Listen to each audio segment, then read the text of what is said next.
Hi there guys, welcome back to Jack Gets Frustrated, or welcome to Jack Gets Frustrated, should I say, since this is the very first episode. I hope that everyone saw the introduction video and I hope that everyone liked it. The very first rant that I'm going to do is about the music industry and where it's going nowadays. Especially towards people like Justin Bieber, One Direction, and so on and so forth. The problem I have with such talentless little guys getting into the music industry and doing so well is simply they only cater to one audience, which is for the most part 15-year-old girls or teenage girls. Now, I have a little sister, so I know quite a lot about One Direction. She talks about them all the time. And at first I was thinking, okay, she's 15 years old, let her have this. I decided that I would do a little bit of it, gathering the information from her about this band. So I went, and I won't say her name on camera, as most people who watch these probably know who my little sister is, but just in case, I said, for the sake of the argument, let's just call her Sarah. Listen, Sarah, what do you find so fascinating about One Direction? Because it's One Direction she's obsessed with. Oh, they're perfect. They're perfect. Sorry, what? No, they're perfect. They're absolutely perfect. No, they're not. Well, how do you know? You've never met them. Well, neither have you. But you seem to think that they're perfect. I'm going with the more plausible theory that they're not. No, I'm pretty sure they're perfect. I'm pretty sure they're No, they're not. I was like, okay, I'll let that fly. Fair enough. I'll let her have it. So I said, okay, Sarah, tell me what you like about their music so much. I think that Harry's really cute. That's not about the music. Oh, but they can write really well as well. They write all their own songs. So do most musicians. Okay, yeah, that's true. So why don't you like them? Well, that's not really my sort of music. But at this point, I didn't know much about them. So I then done a little bit more digging, and I found out how much of a cult follows these prepubescent little scrotes. And it's a lot. There's a lot of people that follow these little guys, and I'm wondering to myself why. Their music must be amazing. So I listened to a few songs and I was like, okay, they all sound exactly the same. Like, there's one song that is essentially another song, but with slightly mixed variations in the music. It's really quite ridiculous. I mean, every single song is about party, or is about an ex-girlfriend, or is about how successful they've been thanks to their fans and thanks to how humble they are. It's disgusting. Really is. I mean, come on. Who talks like that? Who sings like that? I have a quote here from a very talented musician, and I won't say who it is before I've read it out, but it'll probably... other side. It'll probably blow your mind when you hear this.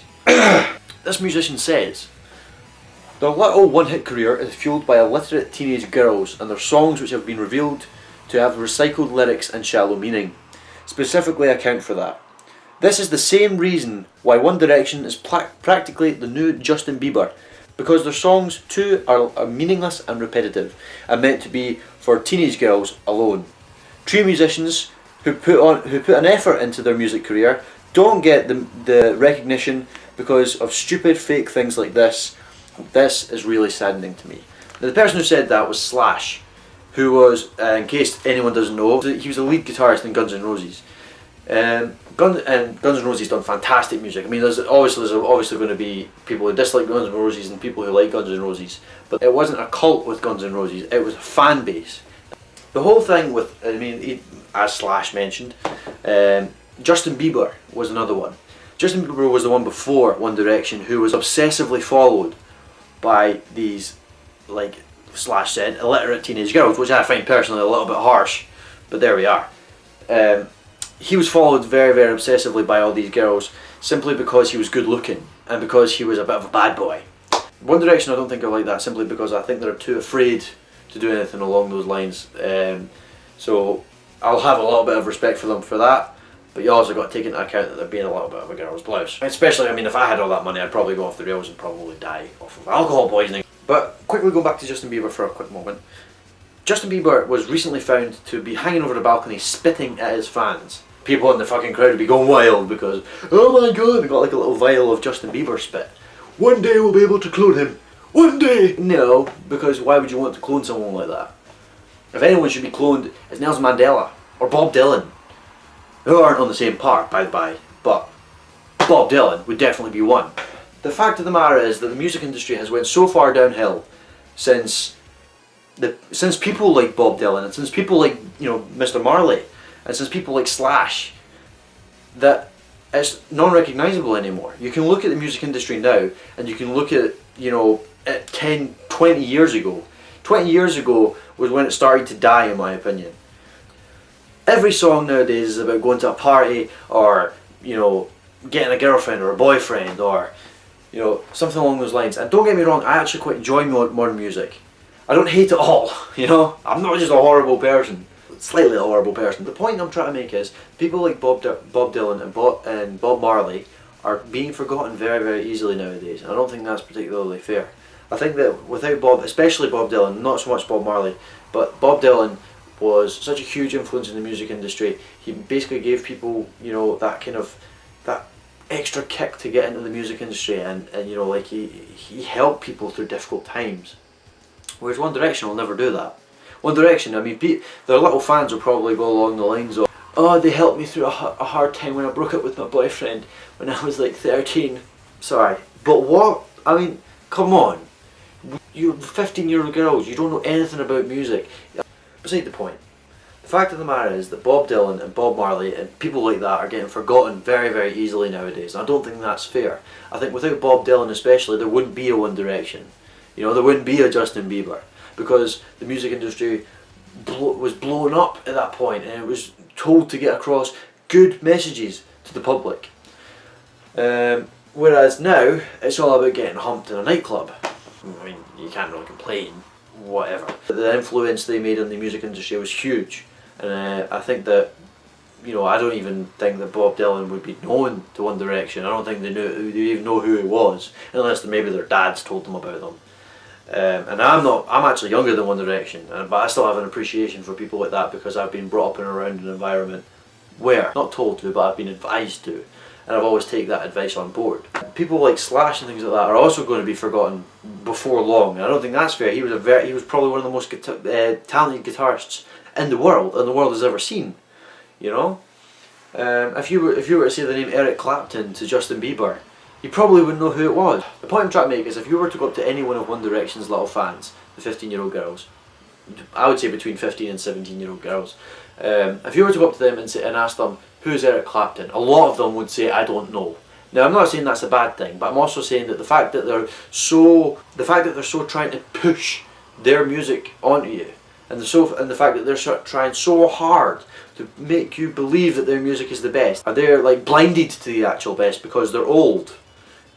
I think that's unfair as well. Michael Bublé is a really good example of that. Everyone loves Michael Bublé, and he sings a lot of old Rat Pack songs, like Frank Sinatra songs, Dean Martin songs, all those sort of things. And bats an eyelash when someone says that, oh, what's that song that Michael Bublé sings? Oh, what's it called? It's like, you got a friend in me. That one. He didn't sing that. Alright? He sung a version of it, but he didn't sing it originally. I like Michael Bublé, by the way. I'm not just saying this. I'm trying to make a point. That because music to these people is old, they don't listen to it. And I don't think that's right at all. That if I was good looking enough and I had 5 good looking friends, I could make millions, because all I would have to do is sing fairly averagely. It's very, very easy. If you have a right start to it, there's nothing that can stop you from making millions upon millions, even billions, eventually. And that's a sad, sad fact. It really is. If you are a 15-year-old girl, and if you are watching this, and if you do love One Direction more than God itself, then for Christ's sake, have some individuality. But the fact is that you don't have that because you're part of a cult. You're not part of a fan base. You're not part of the One Directioners or Justin Bieberers. You're part of a cult. You're part of something that if they say jump, you say how high. If they say give us your blood, you say how much. I was watching, my little sister recently she got for Christmas the One Direction film, and we were kind of forced to watch it in the living room. It was quite horrible. And I was sitting on the couch and it was playing in the background.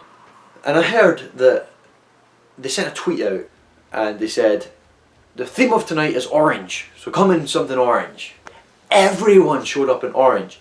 Now the question that I had in my mind at that point was, how many mothers were dragged out to Primark in the middle of the night to buy an orange top so that they could please their cult leaders? It's so like a cult, it's unbelievable. And the people who are blinded to it are the people who are involved in it, which is often the case with a cult. They wanted something from it. They wanted an aspect of control. They wanted an aspect of puppetry. That's a really good way of putting it. Puppetry, because that is what they are. They're puppet masters moving around their millions of little girls. They go to Japan and all these little girls run at them. They go to Brazil, all these little girls run at them. They go to America, all these little girls run at them. They stay at home, all these little girls run at them. Eventually gain a god complex. In their DVD they said they were continuously telling us how humble they are and how normal they are. Oh, we're just normal guys, we're just normal guys. We're just normal guys. Okay, you're just normal guys. Yeah, we're just normal guys. If you're just normal guys, then you have not been affected by any of these screaming girls coming at you. You're not being affected by all this money that you're making. If you're just normal guys, just live like a normal guy. Do your music, go home, go to bed. Interact with your fans. I'm not saying don't interact with your fans. The fact is, they cannot be unaffected by what's happening to them on a day-to-day basis. See, if I'm not even kidding, if the One Direction crew were to say to their fans, we're now a cult, you can guarantee there'd be a church built somewhere. You can guarantee there'd be sacrifice ceremonies. Well, that's maybe a bit extreme. You've been watching Jack Gets Frustrated. I hope you've enjoyed this little video. You've been watching Jack Gets Frustrated. I hope you've enjoyed this rant about the music industry and kind of a personal attack at One Direction. But let's face it, most guys would, because it is a jealousy thing, obviously. So thank you very much for watching, guys. I hope you've enjoyed the video and I hope you tune in next time. I think next time it's going to be along the lines of something like hashtags or, you know, something like that. Something so benign that you wouldn't think about it twice. I've thought about it more than twice. Okay, you have a nice day. Hope you've enjoyed this. Peace out, guys. Bye. Now it's time for the part of the video which I call the only bit I really actually care about. And that's the fact that this woman who was mugged on a train, she's been stuck in a wheelchair her entire life and she finds it very difficult to communicate through speaking. She was mugged on the train and she had her iPad taken off of her. And some good Samaritan bought her a new one and gave it to her in the Apple store. So I hope you guys enjoy watching this. And be good to one another. If you get the feeling there is little good news these days, our next story is proof there is still such a thing as the kindness of strangers. She shares a name with a famous hockey player, but this Cassie Campbell has a story that's all her own. Last Thursday at a suburban SkyTrain station, two men stole her iPad, which she relies on to communicate. Yesterday, Campbell, who has cerebral palsy and is deaf, described what happened through an interpreter. He kicked me and punched me, and I tried to defend myself, but I got these bruises. I got a big bruise on my arm, and I got kicked in the face. Dennis Wong was one of the many people who offered to buy Campbell a new iPad, which costs more than $500. He went to the store, and while our cameras were there, the story took a remarkable twist, and that led to a moment neither expected.